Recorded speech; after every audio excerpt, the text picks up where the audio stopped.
historia continúa y nos cuenta el Seder Olam, el libro de cronología del cual hablamos hace varios encuentros, que en el año 2238 de la cronología hebrea es el momento en el que Jacob Avinu desciende a la tierra de Egipto y se va a sentar allí junto a sus hijos, obviamente todavía en la época de Yosef, cuando Yosef era el segundo del faraón. Y allí vamos a estar, en la tierra de Egipto, desde el año 2238, otros 210 años. Vamos a estar allí hasta el año 2448 de la cronología del pueblo de Israel. Es interesante cuando uno lee el libro de Shemot, el segundo libro de nuestra Torá. Uno va a encontrar allí un episodio sumamente extraño. Creo que todos hemos hablado y escuchado y visto y leído tantas cosas sobre la esclavitud y sobre Moshe y la salida de Egipto. Es un capítulo de la historia que conocemos, pero vale la pena prestar atención. ¿Qué sucedió allí? ¿Qué pasó para que estalle de pronto algo tan terrible como esa esclavitud que tuvimos que vivir allí en la tierra de Mitzrayim, en la tierra de Egipto? Nos dice el Sefer Shemot, en el primer capítulo, en el Pasuk 8, de pronto aparece una frase que dice: Vayakom melech hadash al Mitzrayim, asher lo yada et Yosef. De pronto se erigió, se levantó un nuevo rey en Egipto, un rey que no conocía a Yosef. Surge ahí una discusión entre los Parshanim, entre aquellos que explican la Torá. Los Mefarshim dicen: ¿realmente de qué se trata esto de que hay un nuevo rey que no conoce a Yosef? Yosef había sido una persona sumamente importante en Egipto. Había salvado a Egipto en una época de tanto hambre. Si no hubiera sido por sus ideas, Egipto hubiera estado hundido y hubieran muerto quién sabe cuántos de ellos. Yosef era un héroe de Egipto. ¿Cómo puede ser que de pronto haya un rey que no lo conozca? Y entonces hay quien dice, posiblemente no lo conocía, así tal cual. Y hay quien dice, como Rashi, que nos va a citar, y él va a decir, no es que no lo conocía, sino que se hizo a sí mismo como si él no lo conociera. Se hizo una idea de decir: Yosef, ¿quién es Yosef? Yo no conozco a ningún Yosef. Y entonces nos vamos a encontrar con un rey que realmente no es que desconozca posiblemente la figura de Yosef, sino que desconoce la importancia de este Yosef, desconoce la trascendencia de este Yosef y por supuesto desconoce cualquier tipo de privilegios que pudiera tener la familia de Yosef, sus hijos, sus sobrinos, todos los hijos de Israel. Cuando nosotros llegamos a la tierra de Egipto, en la época de Yosef con Jacob, nos asentamos en las mejores partes de Egipto. Ahí estuvimos en Eretz Goshen, una zona de campos, con nuestros rebaños, con nuestros ganados. Ahí estábamos asentados. Y allí tuvimos la oportunidad de reproducirnos y de ir creciendo. Apenas 70 éramos cuando llegamos a Mitzrayim y de pronto los descendientes comienzan a reproducirse en ese lugar. Y es allí donde va a aparecer este rey. ¿Cómo nos reprodujimos? También Sefer Bereshit, un pasuk anterior al que les leí, nos va a decir que la reproducción fue algo impresionante. Ubnei Israel paru, vaishretzu, vairbu, vayatzmu, bimeod meod. Dice, y el pueblo de Israel se fructificó y se reprodujo casi como insectos y se multiplicó y se fortaleció. Meod, meod, mucho, mucho, muy, muy sería la traducción, de una manera impresionante. Vatimalea arezotam, y la tierra de Egipto se llenó de hijos de Israel. Hijos de Israel que trabajaban en Egipto, que agradecían a Egipto, que estaban felices de vivir ahí.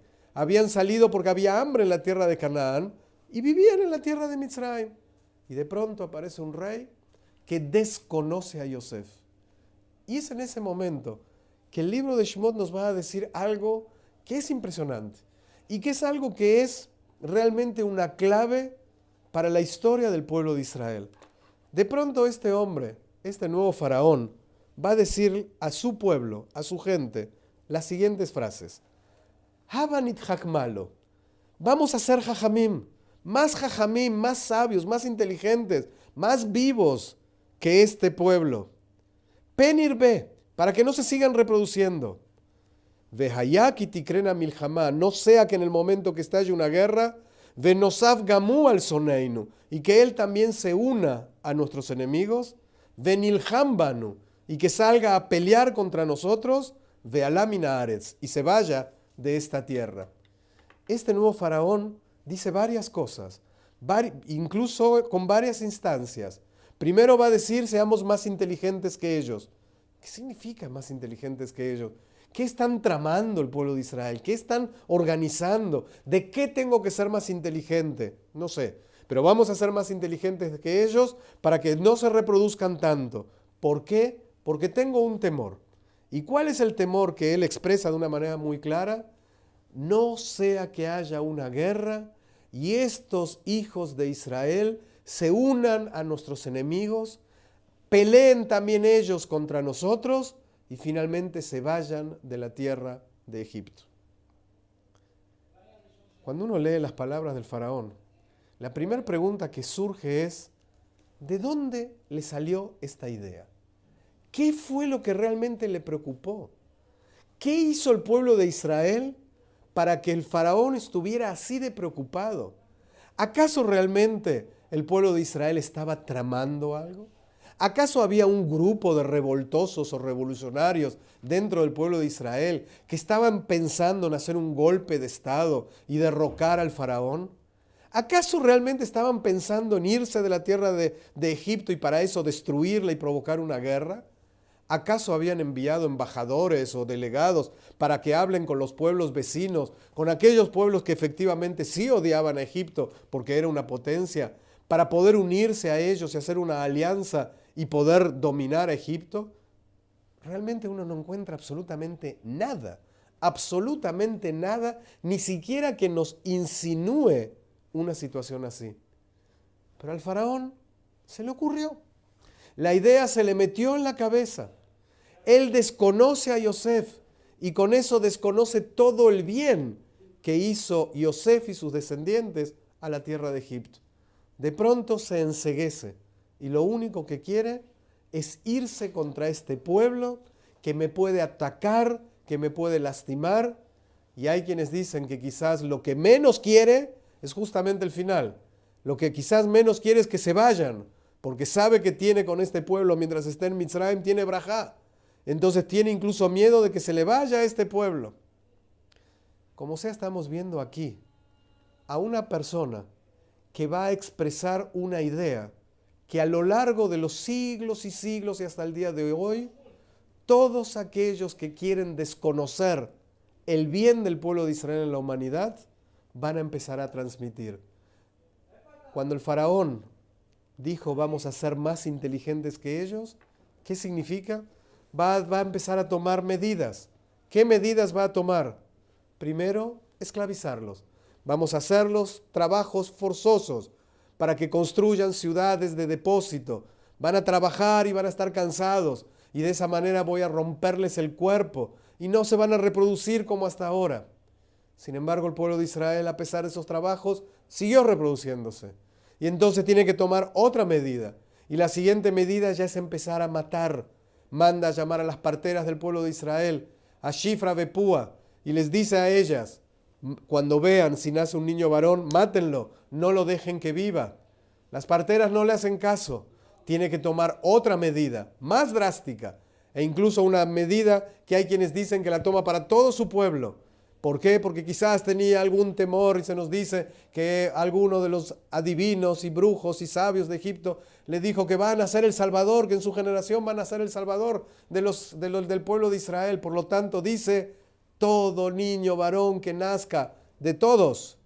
Cuando uno lee el texto dice que le dice al pueblo, todo niño varón que nazca, arrójenlo al río. No dice claramente solo del pueblo de Israel, pero supongamos que solamente de nosotros. Todo comenzó con una idea. Tengo un temor, tengo una suspicacia, me parece que, ¿qué decisión tomo? Esclavizarlos y matarlos.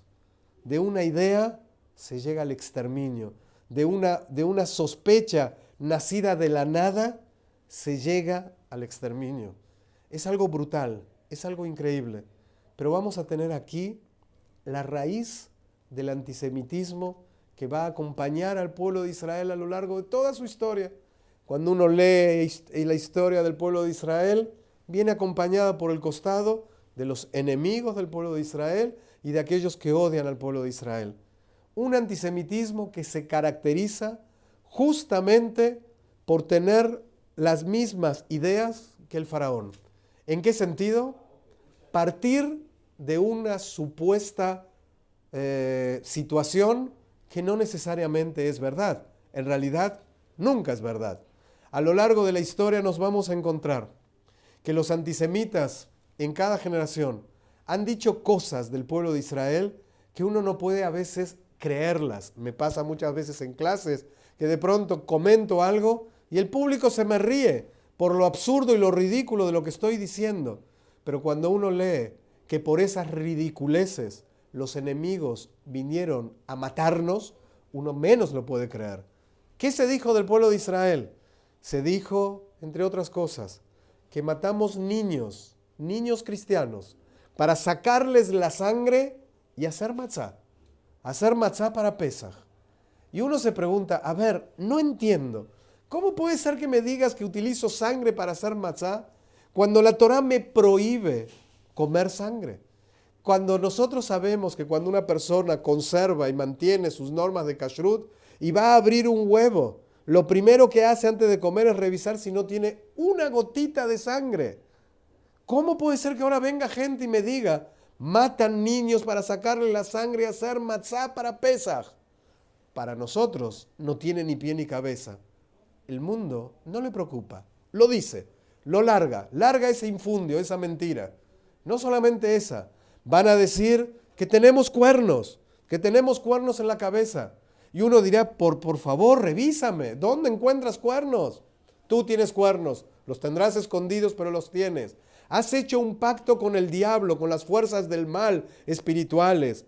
Nos han dicho que envenenamos las aguas de Europa en la época de la peste negra, en la época de la Edad Media, donde fue diezmada una tercera parte de la población europea. Y dentro del pueblo de Israel hubo muy pocas víctimas. Eso generó la suspicacia, los judíos estuvieron involucrados. Ellos provocaron a través del envenenamiento de las aguas que sucediera esta terrible epidemia. Nos dicen que estamos conspirando contra la humanidad. Nos reunimos en los cementerios, los sabios del pueblo de Israel, y escribimos incluso textos y protocolos de nuestras reuniones donde vamos a hablar de la conquista del mundo. Se nos va a decir que somos capitalistas, que somos comunistas. Obviamente, qué difícil ser las dos cosas al mismo tiempo, pero somos las dos cosas. Se nos va a decir que manejamos la prensa de todo el mundo. Todo lo que se publica en el mundo está bajo nuestras manos. Se nos va a decir que manejamos la economía de todo el mundo. Incluso en alguna oportunidad me tocó ser rabino de una ciudad en la diáspora, y de pronto comenzaron a circular unos panfletos que decían que en la sinagoga donde yo trabajaba y donde yo era rabino junto con otro más, con el gran Rav Kaiman en la ciudad de Monterrey, en México, decían ahí en estos panfletos que los judíos, los rabinos de la ciudad de Monterrey son los que se reúnen para determinar el precio de la gasolina de todo el país. Y yo leía y digo, ¿de qué están hablando? ¿Cómo puede ser una cosa así? Lo dicen. Obviamente nos están acusando en los días de hoy de estar provocando un holocausto entre la población palestina. Y sabemos, las pruebas nos van a explicar que no puede ser. ¿Cómo puede ser que utilicen la palabra holocausto cuando lo único que estamos haciendo es defendiéndonos todo el tiempo de los ataques constantes? Y mencioné hace 1 o 2 encuentros, les mencioné que hay quienes incluso están diciendo que el pueblo de Israel no tiene raíces en la tierra de Israel. Dicen cualquier cosa, nos acusan de cualquier cosa, de usurpadores de esta tierra en nuestra época. Y por culpa de todas estas acusaciones infundadas, absurdas, ridículas, mentirosas, tal como la del faraón, por culpa de todo esto hemos tenido expulsiones y matanzas y pogroms y conversiones forzosas, y hemos tenido matanzas brutales, persecuciones, hemos tenido una brutal Shoah hace apenas 70 años, hemos tenido situaciones dramáticas. El origen del antisemitismo lo vemos en Mitzrayim. Los argumentos son los mismos. De pronto se levanta alguien y nos acusa. Leemos en la Agadá de Pesaj, Veí she'am dalaboteinu. Hay una promesa que hizo Hashem con el pueblo de Israel, con nuestros padres. Shebechol dor vador, que en cada generación y generación, omdim aleinu lejaloteinu, se levantan contra nosotros para intentar acabarnos. De Akadosh Baruj Hu, y el santo bendito sea, Matzilenu Miyadam, nos salva de sus manos. Alguien podría decir, perdón, he leído historia, y no es cierto, no es en cada generación, es cada tantas generaciones donde vemos que aparece un personaje siniestro y malvado que nos quiere acabar. La Haggadah de Pesach, que fue escrita ya hace muchos siglos, mucho antes de las expulsiones y de las matanzas, de los pogroms y de la Shoah y de las cruzadas y de tantas cosas. La Haggadah de Pesach nos dice, no, en cada generación, solo que a veces ni siquiera nos enteramos. No nos enteramos porque Hashem hace que determinadas amenazas desaparezcan y ni siquiera somos conscientes de lo que estaban organizando. A veces escuchamos hoy en día cómo de pronto parece que hubo un accidente en algún lugar de aquellos que estaban planeando un atentado contra el pueblo de Israel y la tierra de Israel, y simplemente les explotó algo y no lo pudieron hacer. Quizás así también a lo largo de las generaciones Hashem frustró planes de otros que intentaron acabar con el pueblo de Israel y con nosotros. Tenemos una fe total. Akadosh Baruj Hu nos va a cuidar. Nos advierte, en cada generación se levantan contra nosotros. Hagamos nosotros lo que tenemos que hacer. Kadosh Baruj Hu nos promete, nos va a salvar. Eso no significa que no vamos a sufrir. Va a haber épocas en que vamos a sufrir y mucho. Pero Am Israel, desde Abraham, y a pesar de que aparece un faraón, y de con todos los faraones que han aparecido a lo largo de la historia, Am Israel sigue adelante. Y el faraón, vayan a ver en Egipto qué quedó de él. Nos vemos en la próxima. Gracias.